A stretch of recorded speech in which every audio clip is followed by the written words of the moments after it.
દાન પણ કરવું જોઈએ. તો આ પૈસાનું અમે વાવેતર કરવી છે. અમે માડીને તો આશરો થઈ ગયો, પણ અમે અમારા માટે પણ કાર્ય કરવી છે. અમારે એવું નથી કે માડીને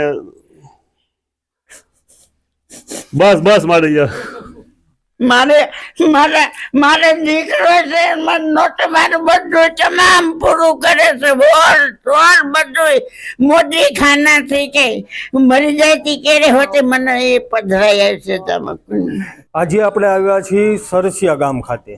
સરસિયા ગામ કે જ્યાં પારસમણીના માલિક, એક પારસમણી નામની એક ફેક્ટરી હાલે છે, એના માલિક વિપુલભાઈ માલાણી, કે જેઓ એક વિધવા માડી અહીં રહેતા હતા, જેને સંતાનમાં એક દીકરો હતો પણ તેનું પણ અવસાન થયેલું છે. જર્જરિત મકાન હતું, મકાનમાં પાણી પડતું હતું. ત્યારે આજે વિપુલભાઈ છે તેઓ આ માડીના આશીર્વાદ લેવા માટે તેમને એક સરસ મજાનું મકાન બનાવી દીધેલું છે, એક આશરો બનાવી દીધેલો છે. આશીર્વાદ લેવા માટે, દુઆઓ લેવા માટે વિપુલભાઈએ જે સરાહનીય કામગીરી કરેલી છે, ત્યારે આજે આપણે આ કામગીરીને નિહાળીએ અને કેવો સરસ મજાનો આશરો બનાવી દીધેલો છે એ પણ આપણે સૌ નિહાળીએ. તો ચાલો આપણે સરસિયા ગામમાં જે માળીનું એક મકાન બનાવી દીધેલું છે વિપુલભાઈએ, આ મકાનની પણ આપણે મુલાકાત લઈએ.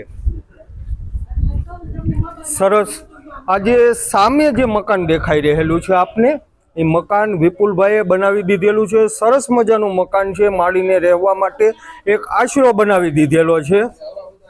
ખૂબ સરસ કામગીરી.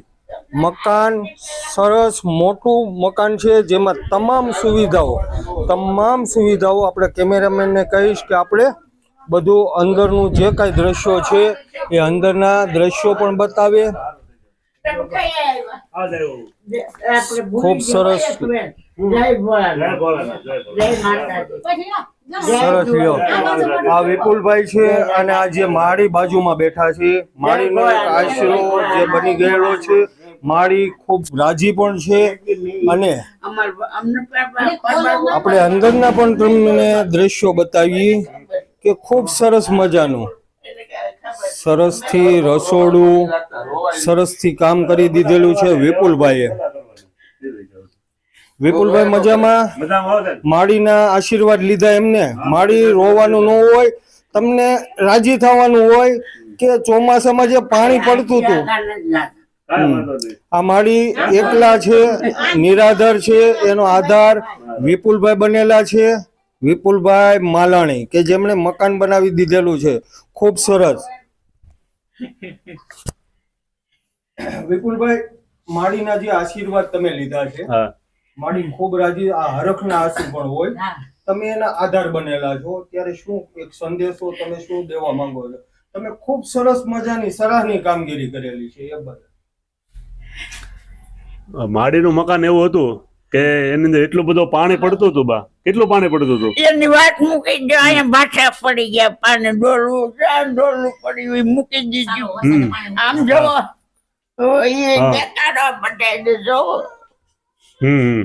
એટલે ખૂબ પાણી પડતું હતું. અમે આવ્યા ને તો કીધું અમારું દર વર્ષે થોડું ગામની અંદર થોડું એવું કાર્ય હોય જ છે, પણ આ વખતે એમ થયું કે આ માડીને એક આશરો થઈ જાય અને માડી એની પાછળની જિંદગી થઈ સુખેથી અને શાંતિથી જીવે એવી એક ઈચ્છા હતી.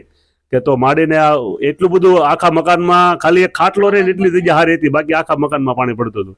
અને નળિયા હતા જૂના, તો એમ થયું કે એક મકાન બનાવી દઈએ. અને અમે એક બિઝનેસ કરવી છે, બિઝનેસની અંદર અમે એવું માનવી છે કે દાન પણ કરવું જોઈએ. તો આ પૈસાનું અમે વાવેતર કરવી છે. અમે માડીને તો આશરો થઈ ગયો, પણ અમે અમારા માટે પણ કાર્ય કરવી છે. અમારે એવું નથી કે માડીને બસ બસ માડી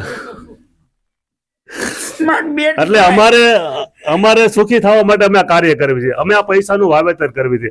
અને જ્યારે અમે આવું કાર્ય કરીએ ને તો અમને દિલથી અંદરથી આનંદ આવે છે. અને અમારા પૈસા અમે લેખે વાપરવી એવું અમે ભગવાનને પ્રાર્થના કરવી અને આવા સારા કાર્ય કરતા રહેવી. માટે તમારું શું કેવું છે?